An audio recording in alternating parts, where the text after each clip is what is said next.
to Trevor and George. Where's Trevor? He's gone.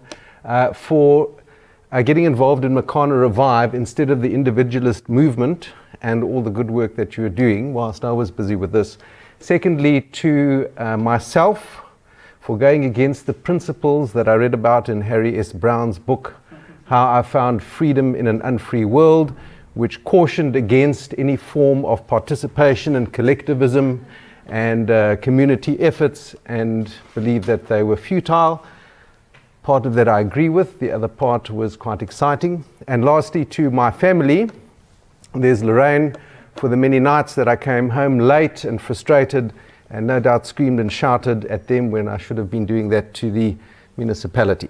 Okay, so what happened a year ago is that a group of Grahamstonians got together and formed an association called Makana Revive. Makana is the overall municipality under which Grahamstown and a few other small towns fall. By the way, Grahamstown is a municipality. So Grahamstown is a city, and the oldest city in South Africa as far as I'm aware. And we looked at the possibility of establishing a Model C local authority, and initially all that we wanted to do was to address things like this. This is the entrance to Grahamstown from the N2. It says, "Welcome to Grahamstown, Pothole City," that has since been changed to Creative City. But in addition to potholes and the deteriorating road conditions, basically all municipal services and structures were in a state of either permanent or semi-collapse. Grahamstown, like most local municipalities in South Africa, riddled with corruption, nepotism, patronage, and all the ills that go with it.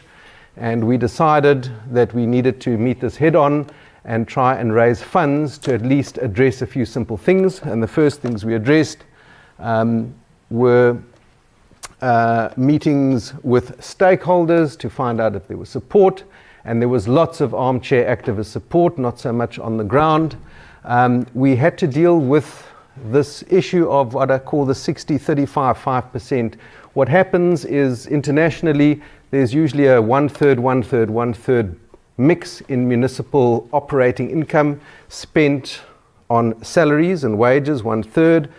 The other third spent on municipal infrastructure and capital projects, and the other third on maintenance and upgrading of infrastructure. In the case of Makana or Grahamstown, it was 60% plus on salaries and wages, 35% on current and historical debt and interest repayments on historical debt, and 5% or less spent on everything else, including maintenance and infrastructure, very little of which actually finds its way. Tremendous amount of fear and uncertainty in the business community and residents, the so-called town leaders. They did not want us to take over the functions. People saying that if we repaired a pothole and somebody was injured as a result of that, we could be held liable in all sorts of ways. Nevertheless, with these meetings, we decided to go ahead. We raised some funds, and the first things we did was we installed security cameras. That's a new gen one that's called a dark fighter. That doesn't mean it fights dark people. It's just a camera that does things in the dark and follows you around. It's got motion sensors and also facial recognition, which can be put into the software. By the way, that's very un-libertarian, I know, but the people most impressed with the facial recognition were the private schools, because they wanted to ensure that their boarders who got out of the windows at night and went on roundabout could be identified and reported back to their parents before presumably they got up to all sorts of things. What you can see is two types of labeled garbage bins. These are donkey proof because we have livestock, especially donkeys, that walk around town uncontrolled, and businesses supported us. You can see PG Glass, proud supporters of Makana Revive. There's one of our own bins. This is a privatized rubbish bin service. 3 times a week the bins are serviced with new rubbish bags, and it's made a substantial difference, certainly to the CBD and a few outlying areas. So, what else did we do? We got together and decided to fix potholes. We started the 1st of February 2018, and we had the most amazing time. We just went on with it despite all the threats, and we got going. We hired a jet patcher initially, which was an automated pothole filling system. We then went on to repair our own potholes. We had donations of signs, safety equipment, T-shirts, which the workers are very proudly wearing. We used local labor, and we set about fixing up as much as we could with absolutely no money. We went on to social media, Facebook, having underwritten, myself and a business colleague, the entire cost of hiring this equipment and getting the site established and all those other costs. By mid-morning, we had something like 6,000 hits on our Facebook page and hundreds of shares. And by the end of the day, we had covered the entire cost of the exercise, and with several thousand rand to spare. So that shows you the power of social media. We also had some fun in the process. Here's a good example. There's one of the manhole covers, completely rusted, eroded away on one of the main roads. That's what was left of it. The replacement for that was something like 6,000 rand. The municipality had none of them in stock. They'd all been stolen and sold as scrap. So we got together, and you can see that little pink thing in support of our gay community. We painted it pink and fashioned our own manhole cover, no pun intended. And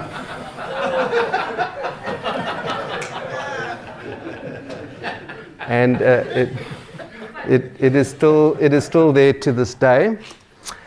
Some other initiatives. We didn't quite name and shame, but we phoned the various property owners. This is an old hotel, historical building rented by Nedbank, and we shamed Nedbank into looking outside the front door of their branch, which was overgrown with all sorts of plants and debris and rubbish. And after a couple of days, you can see the result of that same building street, and it's all really nicely done, and they've maintained it to this day.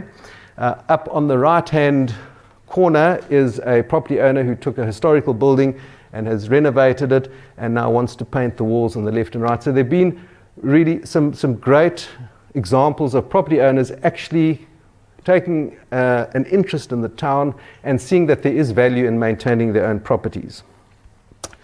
Moreover, we got businesses involved. On the right, that is the owner of Spa. They still have an ongoing campaign. You can donate R2 at any one of their till points to Makana Revive.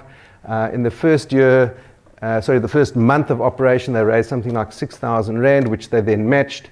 Since then, it's come down somewhat, but you can still go and do that with your purchases. We also got together with the local residents association. We held rallies and got the business forum and community behind us, and we've got some hats in the process. Moving on, this is the kind of work we're involved in on an ongoing basis, despite only having raised as little as 800,000 rand in the last year. Now, that's not a huge amount of money. If you've ever repaired a pothole, you'll know that ready-mix pothole mix or blend is over 5,000 rand a cubic meter. That's in bags. You don't get many potholes filled for that. It reduces to about 2,000 rand a cubic meter if you have it delivered, but then you have to have it delivered from a main center. It comes in 34 ton, which is not 34 cubic meters. It's only about 15 cubic meter truckloads, and then you've got about 4 hours to use it before it goes hard, and you've got a whole lump of hardened asphalt. So we've now developed our own pothole mix, which is actually cementitious based, and then it has a coating of bitumen on top. But on the left, you can see that's the main road in town. We took the traffic island, and with local assistance and materials and some creativity, that's what we're doing to the local islands, trying to restore Grahamstown to somewhat of what it looked like 20, 25 years ago when it won the Arbor City of the Year award in South Africa. So going on, we made national headlines other than local media. SABC came around, interviewed us. Have we got time for this 2-minute? No. Okay, then we'll move on. There's some nice people in there. Hello. All right. Let's just go back. Okay, so now we need to load this up. It was just interesting that because potholes seem to be, so I can't do this. Potholes seem to be the thing, and I just want to get, not sure how to get this going now. Only a woman can talk and do the same thing. Yeah, absolutely. No, I can't play it. Anyway, if anyone's interested in seeing it, it's on the net. You just type in Makana potholes SABC and you'll get the 2 to 3 minute interview. Just to end off, why did I do this? This is a socio-political economic experiment. It was to see how one could galvanize community with a little bit of leadership. What we've achieved in a very short space of time is quite remarkable, seeing that there were only a handful and remain a handful of people involved in Makana Revive. We have now registered as a trust. We've got extremely good governance. We've got a board of trustees which looks after every penny. We have now hired a part-time administrator, project manager, to look after the various projects that we can afford. We have applied for public benefit organization status and Section 18A tax status, which allows full deductions of donations to a certain limit for taxpayers. And what's foremost is accountability, good governance, and transparency. That was very simple to work out. We just went and found out what the municipality wasn't doing, and we did exactly the opposite. So we publish our financial results every month. They're very simply done on Facebook. It's just a little pie chart saying this is what we got and this is what we spent it on, so that people with a cell phone and a Wi-Fi connection can monitor our progress. What the future holds, we don't know. There are people calling for a rates revolt, rates diversion, all these illegal things. The municipality is still dysfunctional. 70% of ratepayers only pay rates, and that figure is declining. The rates income is still about 50 million rand a year, which is only 15% of the municipal operating costs, operating income. What we've raised is a small fraction of that, tiny fraction, yet we've done more in the last year with 800,000 rand than the municipality has done with a budgeted 65 million rand of rates income. And that's all I have to say. Thank you.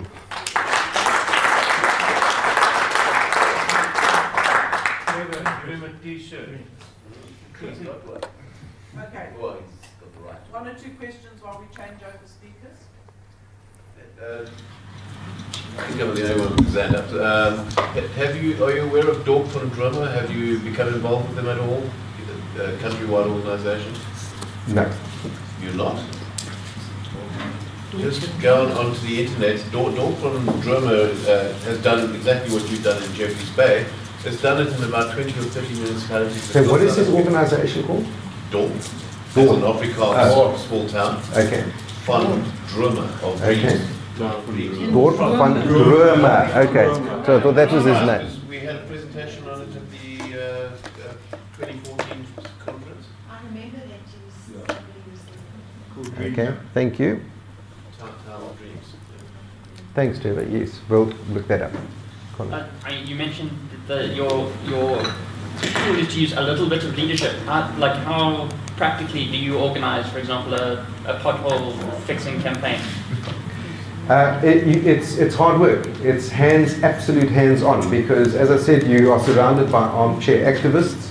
They have lots to say, but very little in the way of practical input.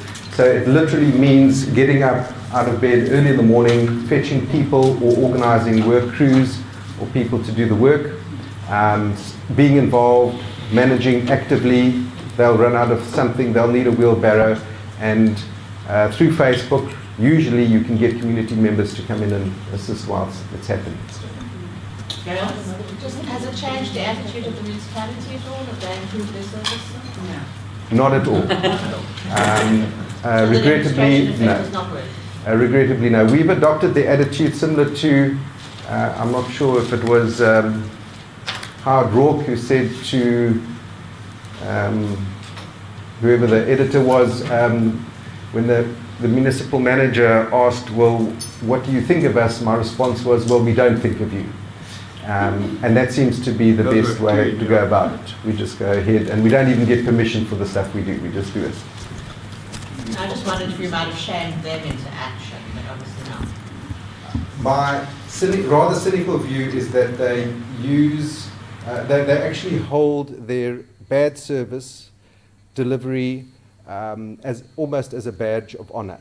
This is sort of anti-colonialism, anti-white, anti-imperialism, anything in terms of structure, organization, neatness, management, efficiency is a construct, and competence and merit is a construct that belongs somewhere else. It's not part of the national democratic revolution. Thank you. Did you do it?